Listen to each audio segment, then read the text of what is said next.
Next question asked by Nawaz Sharif from Calcutta. Which is the most difficult question posed to you so far in your life? This is the question. This question, which is the most difficult question posed to you so far in life, is the most difficult question in my life. Yes, there have been difficult questions. I can narrate many. As far as the most difficult question is concerned, because it's not a very common question, I will never tell it to the masses, to the public. Because such questions are so difficult, so attacking, and if it's not common, why should I make it public? Alhamdulillah, I have the answer, and Allah helped me. It's through Allah's help I got the answer. This I only discuss with the scholars and the fuqahas. And I asked them, what is the answer? And I've asked this to maybe 50 or 100 people who are scholars and people of knowledge. And unfortunately, the most difficult questions have not been answered because of the intricity, not because of the knowledge based, it is the intricity of the question.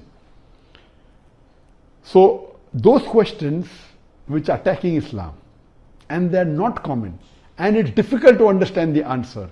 As a policy, even if you ask, I'll never tell you. That's only to be discussed with people of knowledge and the scholars.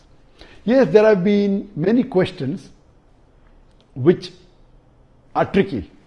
Many questions which may require logical answer, has nothing to do with Islamic knowledge. And there are many. I'll just give one example to you. I don't say it's the most difficult, but it was a tricky question. And I remember, I think it was in the year 2014 or somewhere close to that in Dubai. After my lecture in Dubai, there were about 15,000-20,000 people in the audience. There's a lady who's a non-Muslim who asked me a question. And she said, Dr. Zakir, you often give the example of why a Muslim lady should do hijab, and you ask the question that if two twin sisters who are equally beautiful, one of them is wearing the Islamic hijab, complete body covered, except the face and the hands up to the wrist, and the other twin sister, she is wearing the Western clothes with mini skirts and a low neck, and if both of them are walking down the streets of Dubai, and if there is a hooligan, if there is a ruffian who's waiting to tease a girl, which girl will he tease? And you ask this question. And yes, I have given this example and I've asked this question since the early 90s when I gave the talk of women's rights in Islam the first time in 1993. Since this time I'm asking a question. And I've asked this question in public forum that which girl will you tease? And always the answer has been, but natural, the girl wearing the Western clothes in mini skirt or low neck because she's attracting. And for 20 years, the answer has been same. Now this lady comes up and she repeats the question, but she says that according to me, the girl wearing the Islamic hijab would be teased. I said, why?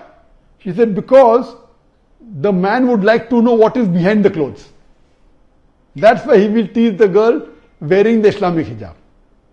And my daughter who was in the audience, she said, now Abba is trapped. My father is trapped. And I was taken aback that this was never answered. So what I say, these type of replies are mainly devilish replies to try and trap. But Alhamdulillah, in such situation, Allah is the one who always helps. I got up and I said, okay, sister has asked a very good question, and I continued the question. And I said, though I disagree. So this was a question asked, now hear my answer. I said, I disagree with your answer. It's an illogical answer. But if you agree that your answer is correct, then why are you wearing clothes? If you don't want people to be clothes, you should take off your clothes. And believe me, that woman was so embarrassed, and that was a very good slap to her reply, to her question, which was a devilish question. She went back and she sat quietly. So these types of questions by non-Muslims who come to attack you, it has got nothing to do with Islam. My answer was logical. But what I told, okay, I disagree with your answer, but if you agree with your answer, why are you wearing clothes? And she was wearing clothes. I said, why are you wearing clothes? And so these type of questions, the answer should be with hikmah. Udu ila sabili rabbika bil hikmah wal mu'azit al hasna wajadum lati ahsan. Invite all to the way of thy Lord with wisdom and beautiful preaching, and argue with them in the ways that are best and most gracious. So such type of questions are many. Inshallah, if you see my videos and see my question answer session, you will find many of such questions.